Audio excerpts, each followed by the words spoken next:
Looks good as always. Make sure everything's nice. Keeping my phone away from the mic because we know what the tradition is around here. But hi, yeah. Well, I'm probably wondering, well, what am I doing here streaming? Well, it's kind of lonely here, and it's Thanksgiving. I don't think we're doing Thanksgiving this year, so since I'm doing nothing today, I figured why not? Why not record a video today? Do an ASMR. And then my bad, I'm looking at my dog. he's tried so hard to be quiet. Tried so hard. Oh man. But yeah, it's a nice, cold, rainy Thursday. Not much really happened from what I can think of. Can't really think of anything I really need to say.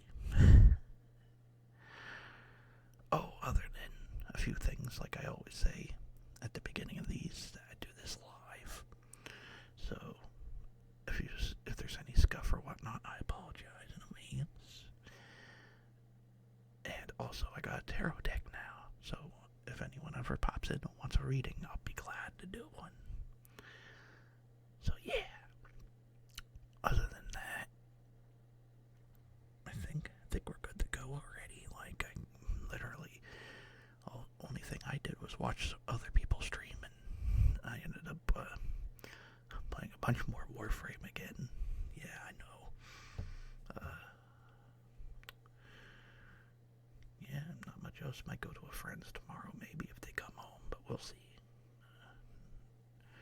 They had he actually starting to run the yard now because he works at an electrical place, and they had to lay off a bunch of people because I don't want to say where, but the electric company decided to cut budget on where he works, which is taking trees off of the power lines. I don't know why they cut that budget, but they might put more money back into it in January. But yeah, he got to luckily keep his job, but I think now he's going to be running the place until his boss gets back, so he'll be making good. So I'm just glad that he got to keep his job, especially during the holidays. Like, I hate companies so much, but that's not here or there. This is relaxing ASMR time. But yeah, I think probably could be a whole thing about how much companies suck. But yeah.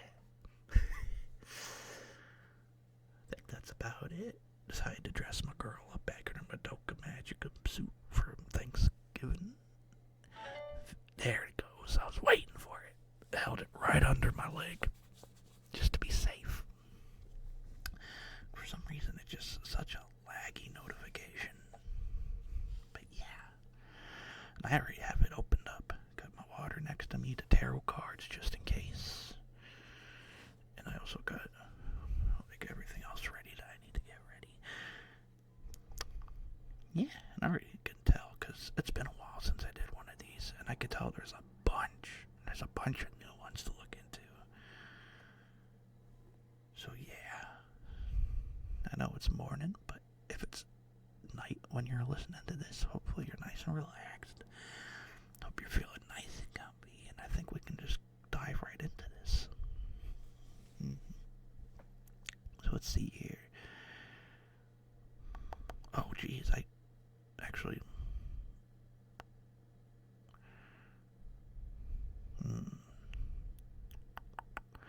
because when I wanted to, like, oh yeah, here we go. This is one I wanted to start with first.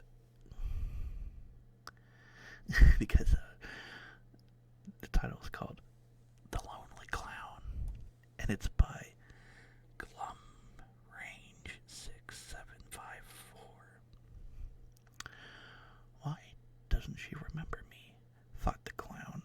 I've been a part of her life since she was a child, and as far back as he could remember, the clown was always there for the most part. Wow, I messed that up real bad. Let me do that again. The clown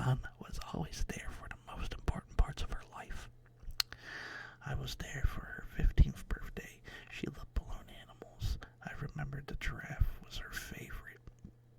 I was there when she went to the circus at age 9. She was afraid of tigers, but her dad helped her keep her safe. At her sweet 16, I was there to watch her open her presents. I still can see how her face lit up when her parents gave her the keys to her first car.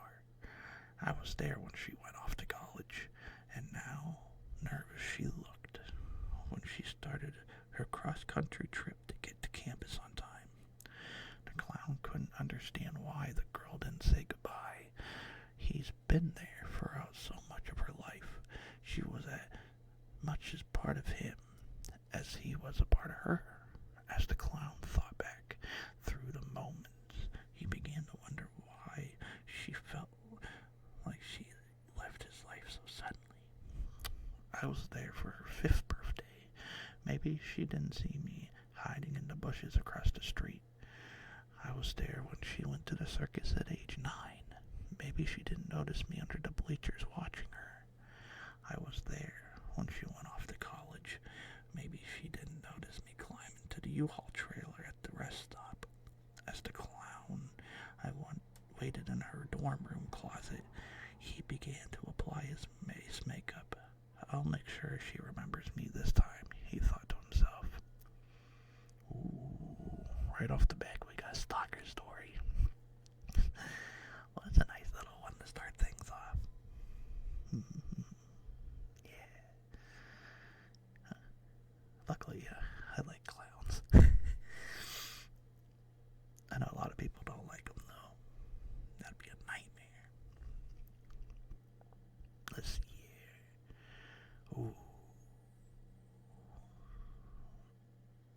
Rider on the Storm. Yeah, let's do that one. Rider of the Storm.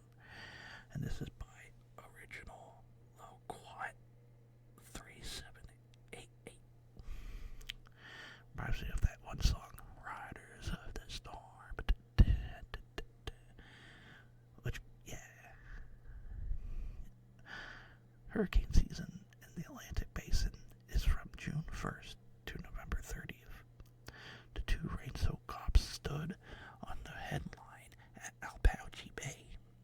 The wind roared like a jet engine on a military runway. The first cop was called Missons, M-C-I-N-N-E-S, Missons. By dint of age, he was the senior.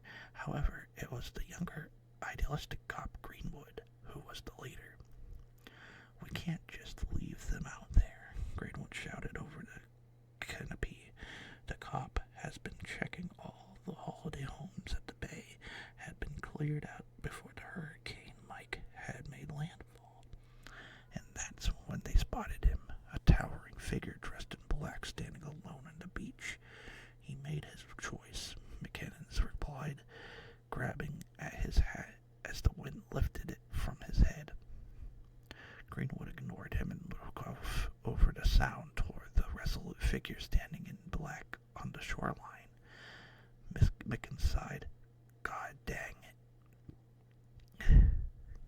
Exactly, god damn it. The man in black did not break eye contact, even as the wind whipped the sand and surf into the fine grit. You okay, buddy? Greenwood shouted. No reply. He remained stock still, like an Easter Island obelisk.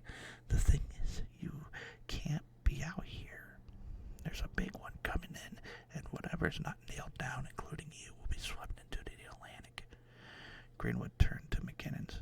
No good. We're going to grab him. The 2 cops edged closer as the noise of end times bellowed around them. Greenwood reached out a hand, and then the implacable man in black struck rapidly. He took 2-4 from his coat pocket, first wrapping it around Greenwood's knee, and then over the back of his hand. McKinnon's grasped for his gun, but it was covered by a layer of his windbreaker. He effectively grabbed at the handle until the 2x4 crashed down onto his own skull. The man in black took each of the cops by the collar and dragged them into the sea. He pushed their faces into the water and then past the water into the slopey sandbank. As soon as the squirming stopped, he released them and bobbed out to sea towards the Mont Tempest.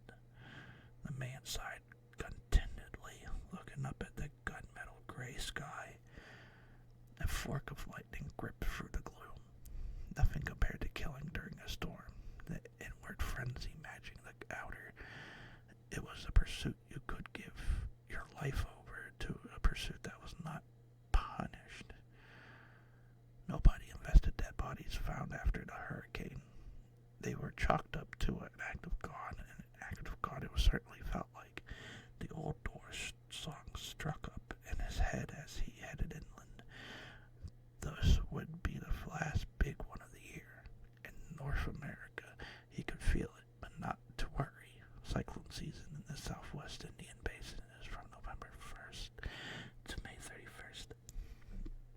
Ooh, well. Yeah, there was a killer going around there. Don't be out there during a storm. Not because of gators, not because of the hurricane, but killers. Yeah. What's next? You know what? We'll do this one. Oop. Phone's loading a little slow.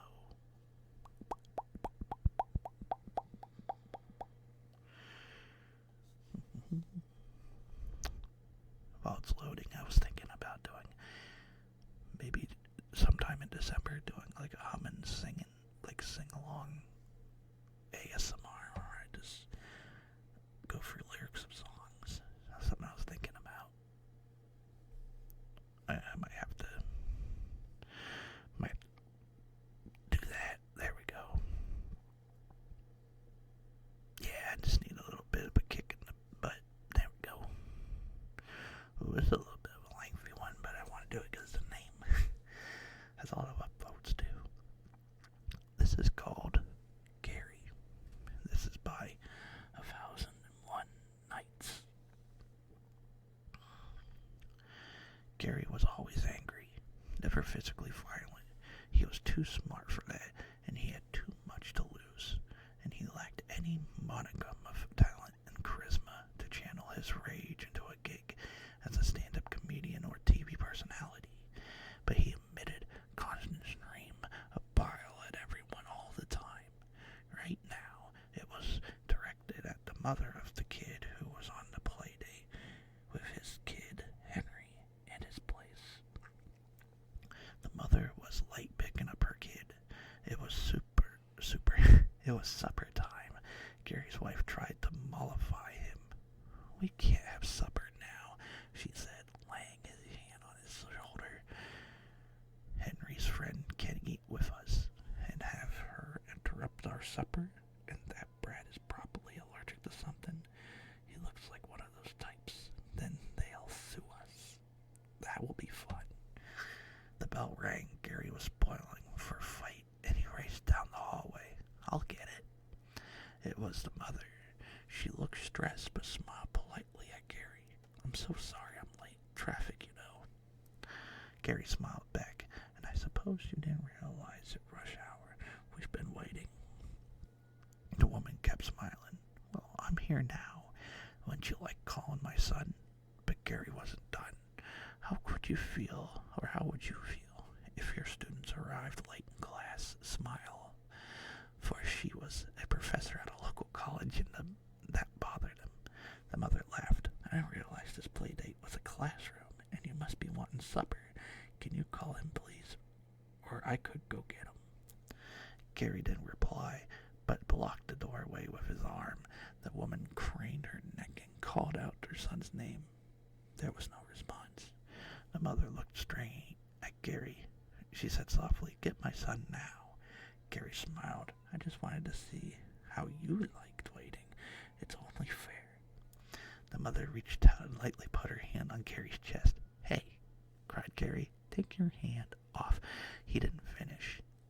She made a sharp twisting motion with her hand and pulled it away from his chest.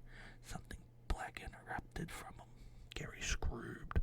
His two kids ran to the hallway.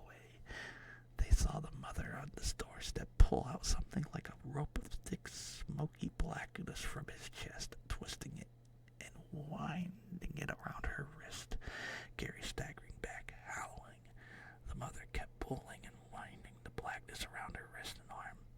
Eventually, she stopped. Gary fell backward, sweat covering his face, but his chest looked unharmed. The mother shook the blackness off her arm. It dissolved into the air. She held out her hand to her son. "Come on, love." She smiled at Gary's wife. "Don't worry, he's fine. He'll be up soon. I think you'll find him much better." They left. Gary's wife and son still stood there for a moment. Then they too turned and went inside to have supper.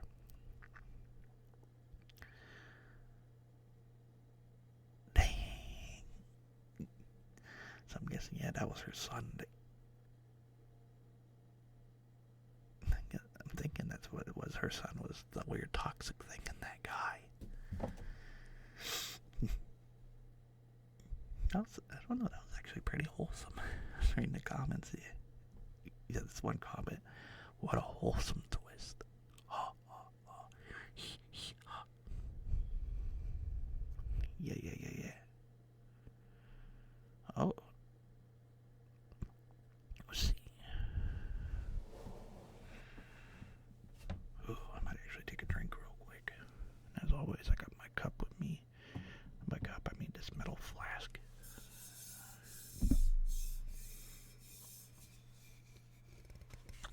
Ooh, I think I heard some stirring out in the kitchen.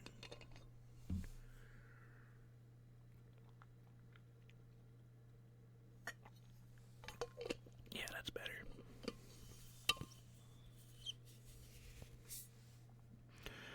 So you better not be people up right now.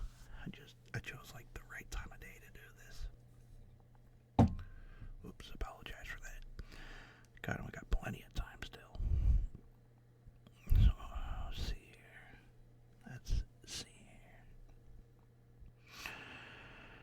Kind of scrolling through this a little bit.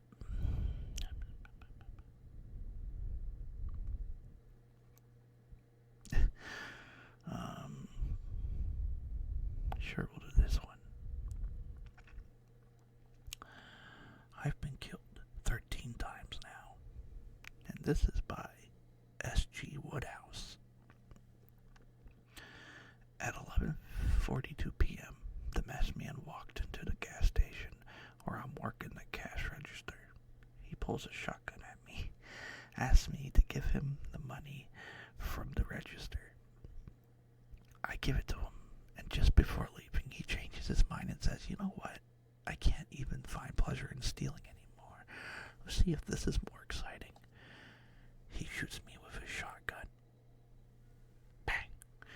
And I die alone on the white tiled dirty floor of the damn gas station. The next thing I know, I'm standing behind the cash register in perfect health. Just as the robber enters the store, I've tried everything. But no matter what, this maniac always ended up shooting me. I had nothing to defend myself with behind the counter. I was going to go crazy. I was dead, and for some reason condemned to relive my death over and over again. Had the universe reacted in on itself, and I was replying the same scene over and over again until the end of time and the head falling on this moment. There was only one thing that conceded with my going back. Whenever I was still conscious enough, I could hear a loud bang coming from the back of the building, and the loop repeated again and again. At 11:42 p.m., my killer came in again, and this time it was the most incredible coincidence. He got his feet tangled in the carpet and banged his head violently on the shelf in front of him. The man was confused, saw me staring at him, and fled. I couldn't believe it, knowing that even if I wasn't shot, there was no guarantee that the loop would repeat itself. I decided to run to the back of the store to discover the origin of the sound that seemed to be triggering these time loops. As I finally reached the back, I stared in disbelief at two teenagers staring at the screen I also realized that their clothes also seemed to come from another world. Dude, just stop. I'm sure you broke it. We keep going back here like 3 minutes ago every single time. Hey, I know it's getting dizzy doing that over and over too, but we have to leave this place at 11:42 p.m. precise, otherwise we'd be risking being stuck here. I was stunned. Was that a joke? Was I watching the dumb version of Back to the Future? I assumed that the range of their time machine was limited, and they'd been taking me with them in their time loop all this time. Unknowingly standing right behind me, I approached them behind their backs to thank them or kill them. I wasn't sure yet. As I was about to tap the shoulder of one with the tablet, I heard him say, "Shit, here we go again." I was close. Too close. Wait.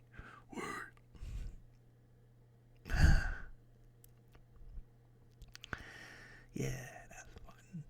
A little time story where he's just stuck in a loop because two time traveling idiots. That's a fun one.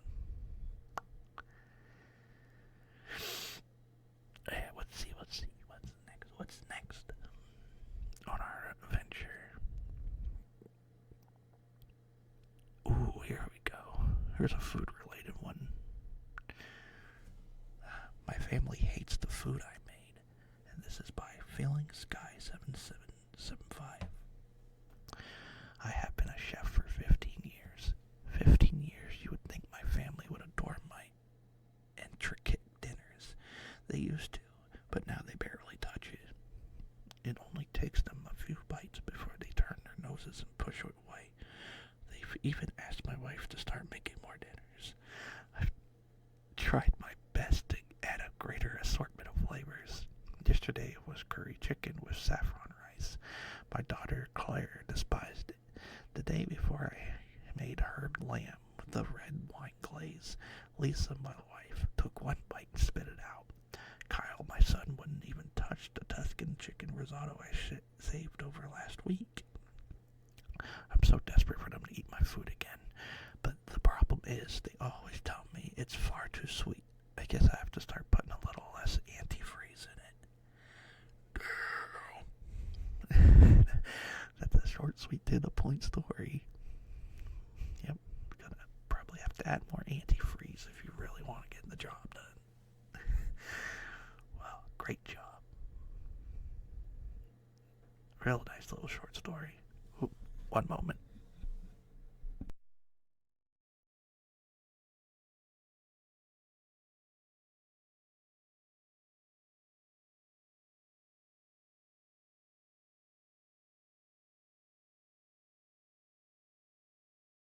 Sorry about that. I had to rearrange my legs, and then there was a noise out there. I wanted to see what it was.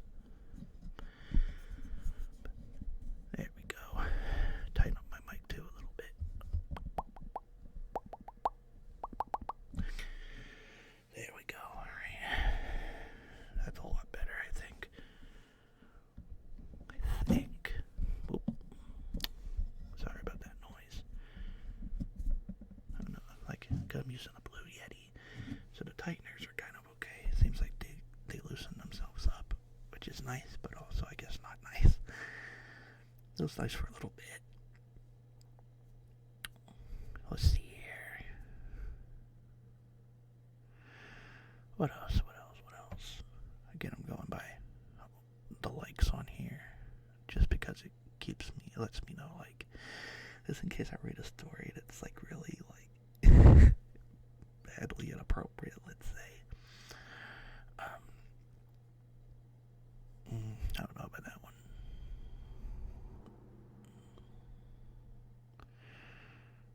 Ooh, here we go. Let's do this one. My wife wouldn't let me rest. And this is by Sunshine Dreamin'. I couldn't sleep, and I couldn't sleep after my wife died. Every night was torment by visions of her final moments. I tried getting rid of her things. It felt nice seeing all those trash bags lined up by the curb, but removing the evidence of her presence didn't help. I saw her everywhere, and I still couldn't sleep at night. Maybe she wouldn't let me rest because she wouldn't rest. My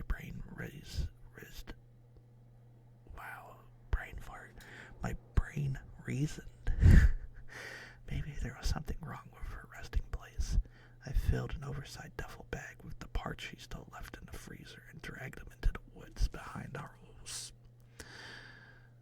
When I reached the top of the hill with the scenic overlook, she like I dug a hole and buried them.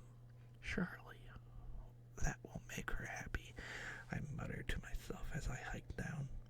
I climbed into bed that night at 9 p.m., excited to rest, but as soon as I closed my eyes, I saw stained carpet and glassy eyes, not to mention the stuffs of her hanging on my hammer.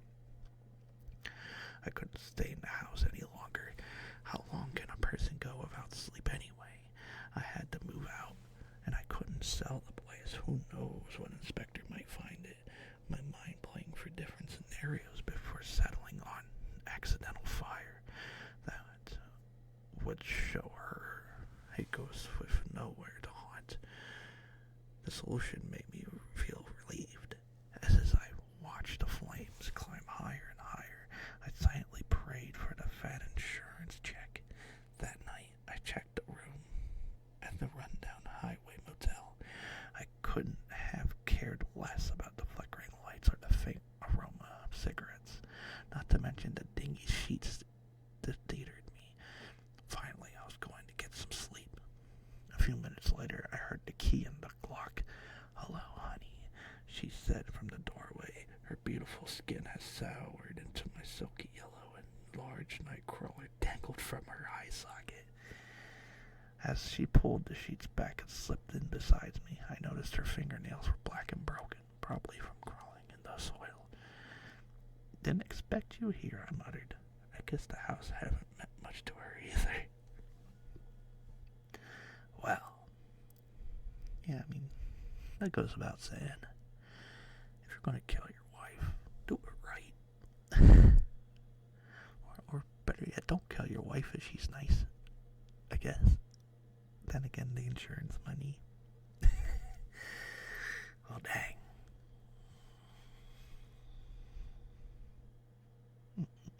Let's see. Ooh. Oh, man, there's two of these. I'm torn, but I could just... Yeah, I'm gonna do this one first. Yeah. This is Monster in My Closet, and this is by Blair Daniels. "There's a monster in my closet, Daddy." My daughter's voice calling out into the hallway.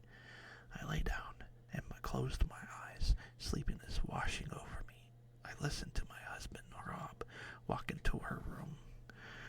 "Kayla, there's nothing in your closet," I heard him say, muffled through the wall. I smiled. He was such a good dad. No one liked him in the world. Kayla was so lucky to have him. She was his whole world. "There is. I saw it. Okay, I'll go check for you." I listened to Rob's footsteps thump across the carpet, heard the doorknob turn, the door creaked open, and there he was standing over me. I smiled at him in front of the closet floor. His eyes widened, his face he clamped a hand over his mouth, then he slammed the door shut and ran back into the bed. I heard him sobbing in Kayla's room, heard her terrified voice, Daddy, what's wrong? Didn't you see it too?" Deep sadness crushed me. All I wanted to do was spend time with Kayla, read her bedtime story after she fell asleep. I can't help it that I've been dead for 2 weeks, that my skin is decomposing and melting off my face. The worms poked holes in my cheeks and wind through my teeth.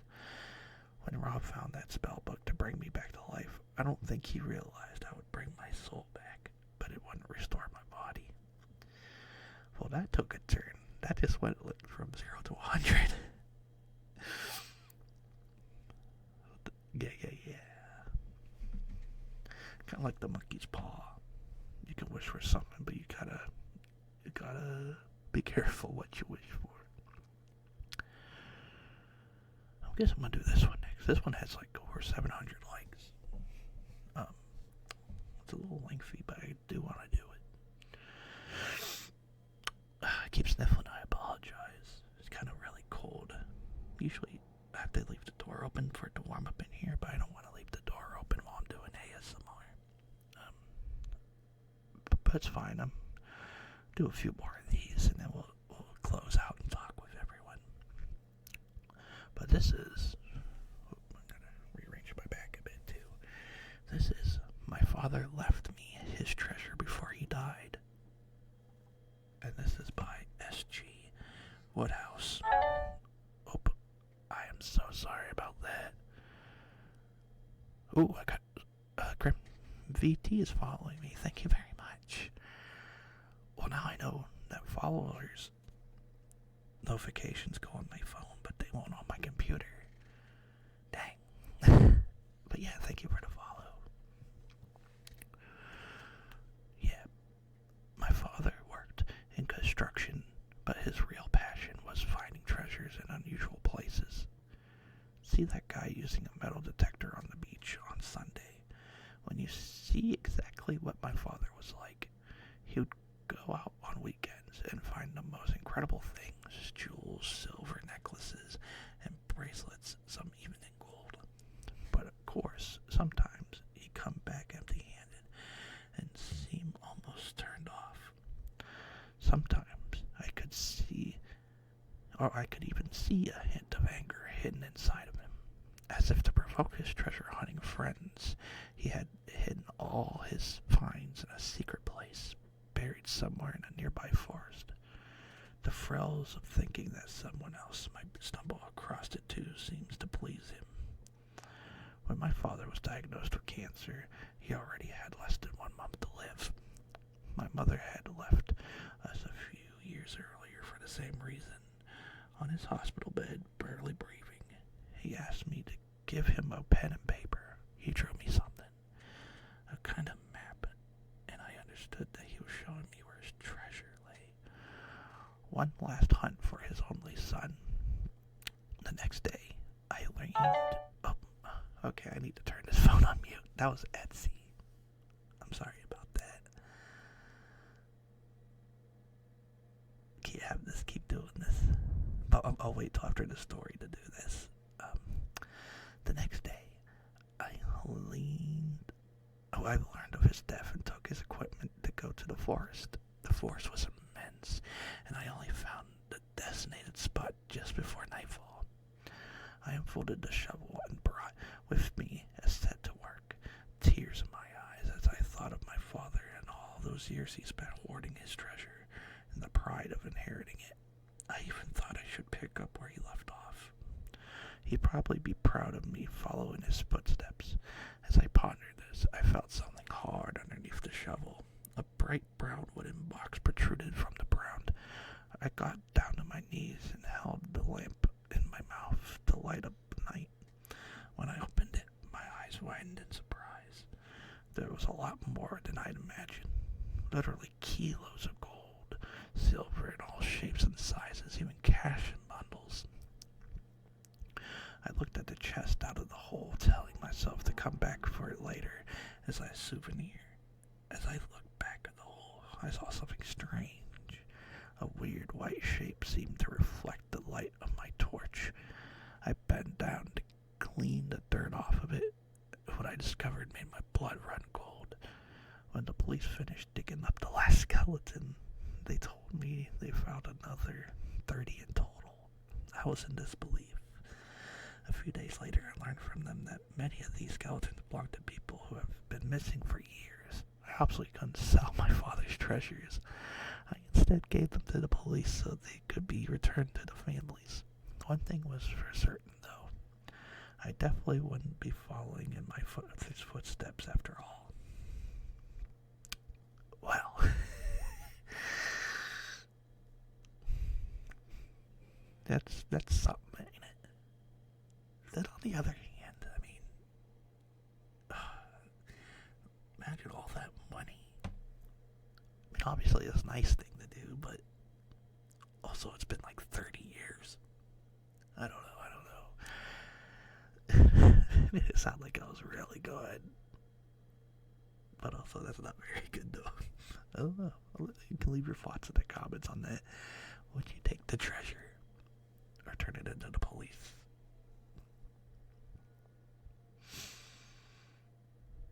Let's see here. One moment, I need to readjust my body again.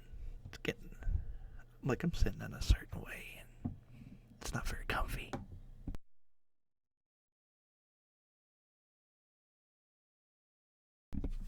There we go, that's better. Yeah. Also, I heard my chair squeaking a lot. Also, I hear the poor dog upstairs. My sister went out for the day, and the poor dog's like crying. So it doesn't like me very much, but I'll always leave the door open for the dog to run around in a little bit. But let's see. Which one should we do next?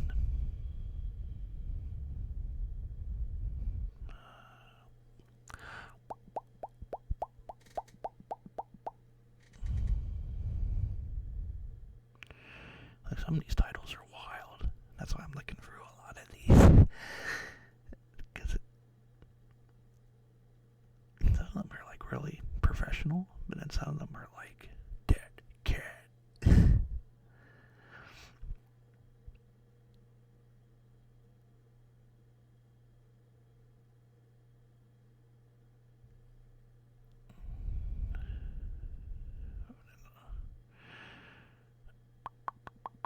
Okay. Let's do. Oh. Okay, good thing I kept looking. This has like 1,400 likes. Yeah, we're gonna do this one next. This is called My Roommate Won't Clean the Bathroom. And this is by Writer Without a Soul. For fuck's sake, Violet, it's your turn.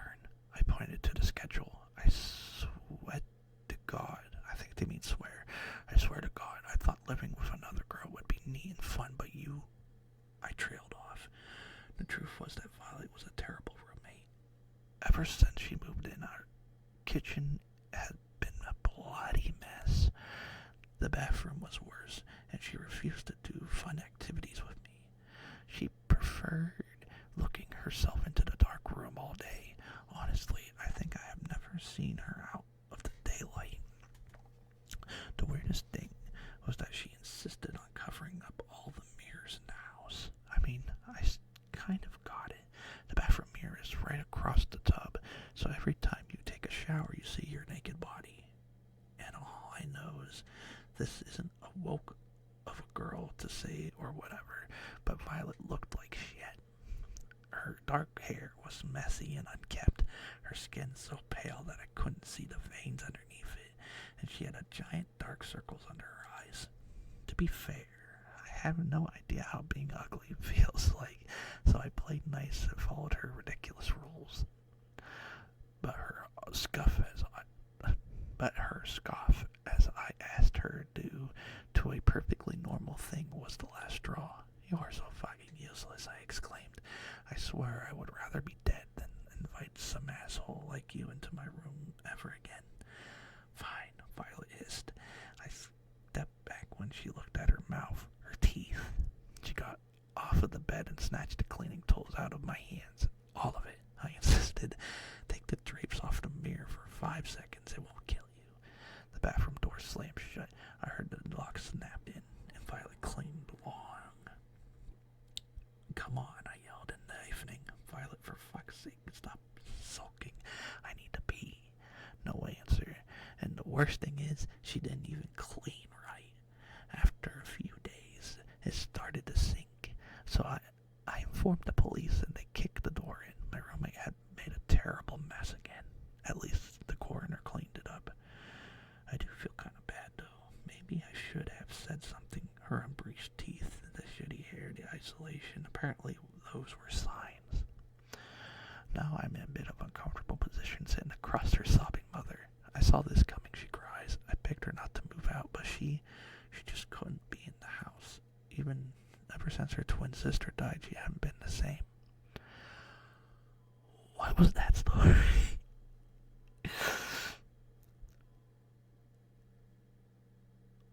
So I guess it's about a twin. I'm reading the comments. And again, if I don't understand something, I usually blame myself. So it probably was a good story. Sorry for laughing. Like it just took me off guard how wild that would be. A little bit of misspelling here, but other than that, it was really good. Yeah, because I thought it was a vampire at first.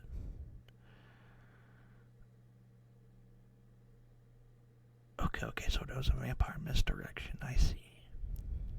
Because that's what I thought. I thought it was going to be a vampire story. No, it's just about a really sad sister. Okay. Yeah, that was a fun. I see why it really took me off guard there. That was a great job.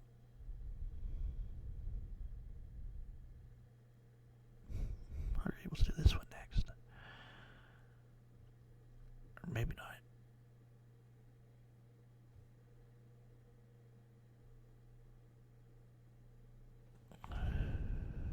Ooh.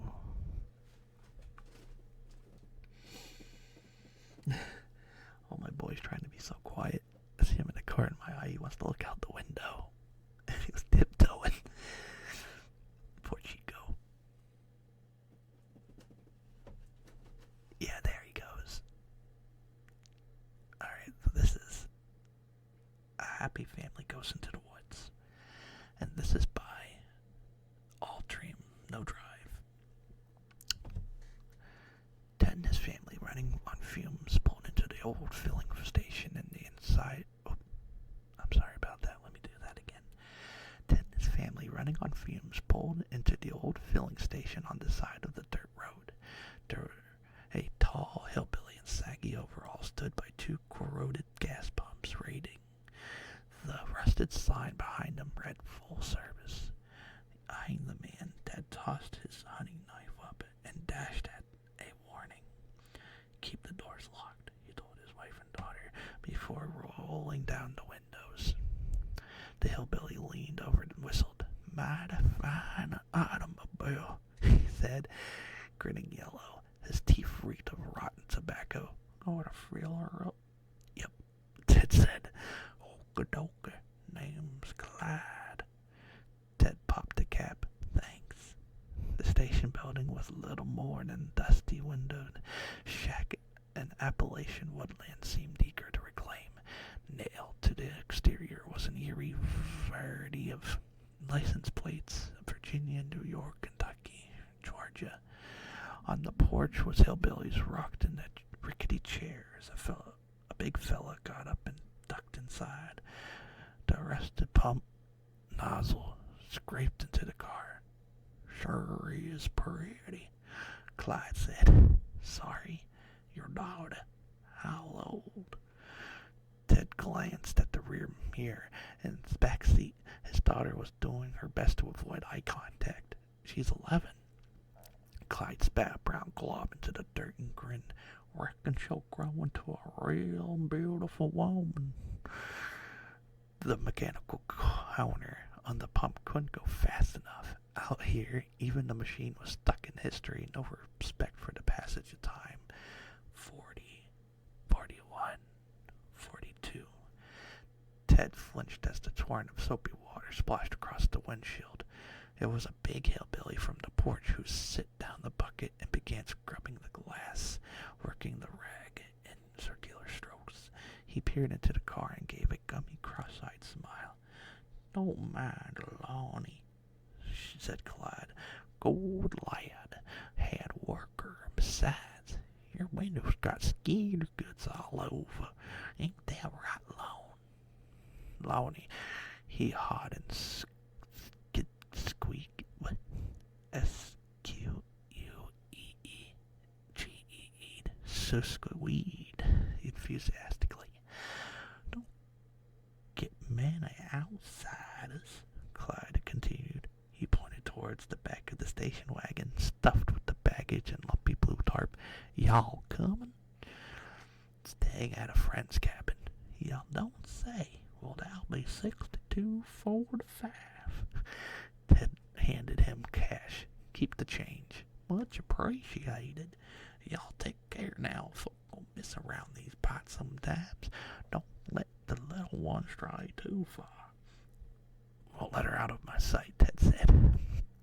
As he pulled back into the mountain road, Ted laughed. Fucking inbreed freaks. His wife dared to speak. Where are you talking? Where are you taking us? Like I said, the cabin in the woods. Please just let us go. Don't talk like that, wife. But Ted jerked his thumb back and mutilated body under the tarp. Want to join your ex? Say one more word. That shut her up. We're a happy family now, right, daughter? The girl in the backseat nodded, terrified. Say yes, Dad, Ted growled. Yes, Dad. Ted smiled. That's better. He always wanted to be a father. Ted and his family drove around the bend and disappeared. Darn. Ted was the bad guy. The damn city folk. Well, that was... Ooh. I have a bunch of mice running around in the ceiling. Sorry. You hear those kind of noises. But yeah, it's usually that time to getting ready for winter. I know that's kind of bad. Think, oh, there's mice in my attic getting ready for winter. But yeah, we need to do a lot of cleaning. Let's see. I'm trying to think. We have enough time. I think I'll do like one or two more, maybe. Yeah, I think I'll do this one.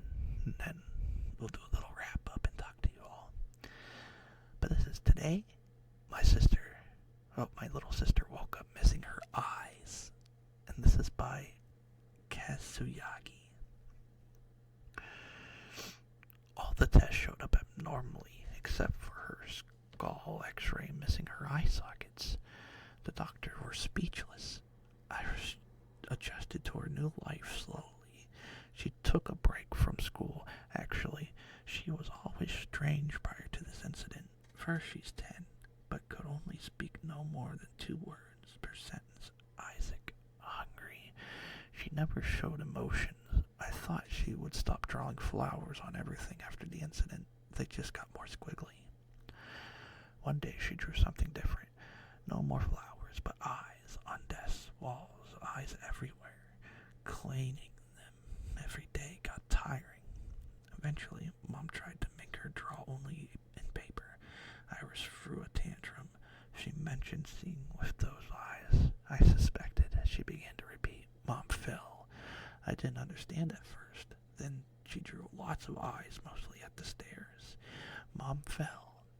And weeks later, Mom fell down that very flight of stairs. Since Mom's hospitalization, I had to take care of Iris alone. I took all of her art supplies. Her mood got worse every day. One time, when I came back from school, the living room was coated in eyes, painted by ketchup. But the worst of it all, she began mumbling words you shouldn't be hearing from your own family. Isaac dead.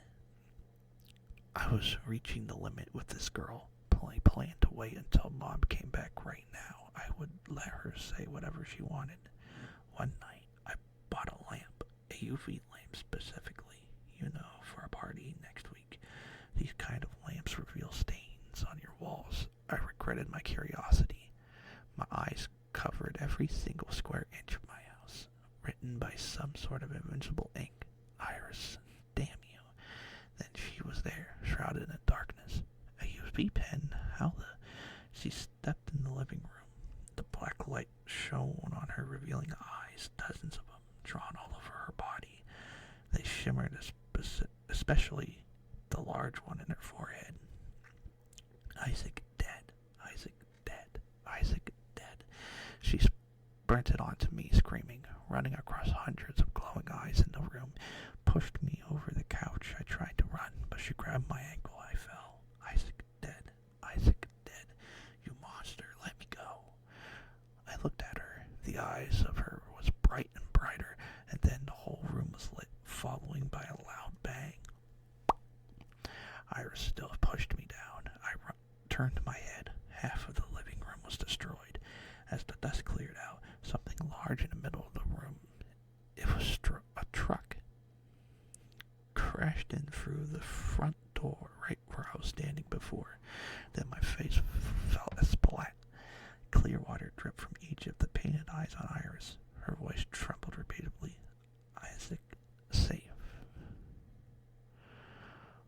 she saved him at the end. Wow.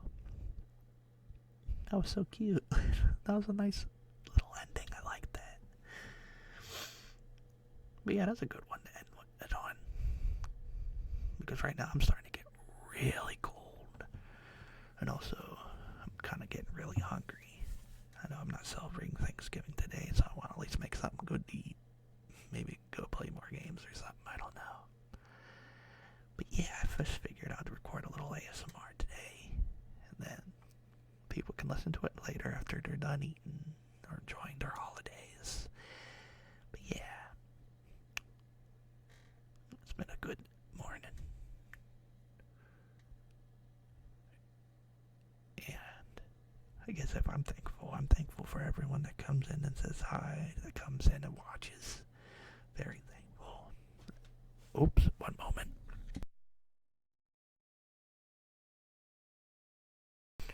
Heard a bunch of loud noises on the porch. Jeez. But yeah, been a real good year overall. But the people listening right now, thank you very much. Hopefully you guys have a wonderful day, a wonderful, wonderful holiday. Have a wonderful Thanksgiving. And yeah, thank you all so much. You're all very welcome.